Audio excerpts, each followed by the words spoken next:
নিউজিল্যান্ডের বিপক্ষে প্রথম টেস্টের প্রথম ইনিংসে বিরুদ্ধস্রোতে ব্যাটিং করে ১২৬ রানের ইনিংস খেলার পর প্রতিপক্ষ দলের পেসার নীল ওয়াগনারের প্রশংসায় সিক্ত হয়েছেন টাইগার ওপেনার তামিম ইকবাল খান। মাত্র ৪৭ রানে ৫ উইকেট নিয়ে বাংলাদেশের ব্যাটিং লাইন আপে ধস নামানো এই কিউই পেসার জানিয়েছেন তামিম ইকবালের বিপক্ষে বেশ চাপের মুখেই ছিল তার দলের সকল বোলাররা। তামিম ইকবালের মারমুখী ব্যাটিংয়ের সামনে নিজেদের পরিকল্পনা পাল্টাতে বাধ্য হয়েছিল নিউজিল্যান্ড। টাইগার ওপেনারকে যতটা সম্ভব স্ট্রাইক থেকে দূরে রাখার পরিকল্পনা সাজিয়েছিল কিউইরা।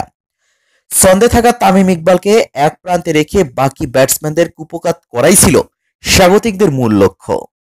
পরিস্থিতি বুঝে পরিকল্পনায় পরিবর্তন এনে বেশ সফল কিউইরা, তা বাংলাদেশের ইনিংসে স্পষ্ট।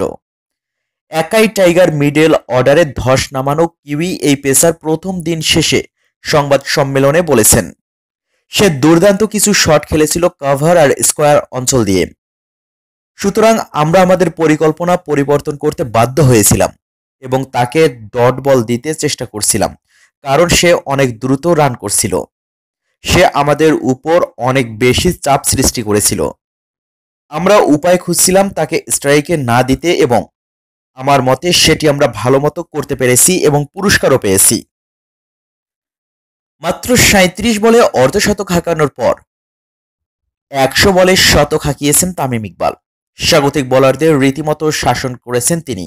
শেষ পর্যন্ত ২১টি চার এবং একটি ছক্কায় ১২৮ বলে ১২৬ রানের ইনিংস খেলে থামেন তামিম ইকবাল।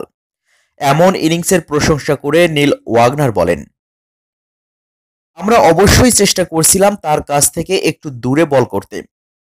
আমার মতে স্কোয়ার অফ দ্য উইকেটে সে যথেষ্ট শক্তিশালী এবং বল যখন সুইং করছিল তখনও সেটি দেখিয়েছে সে।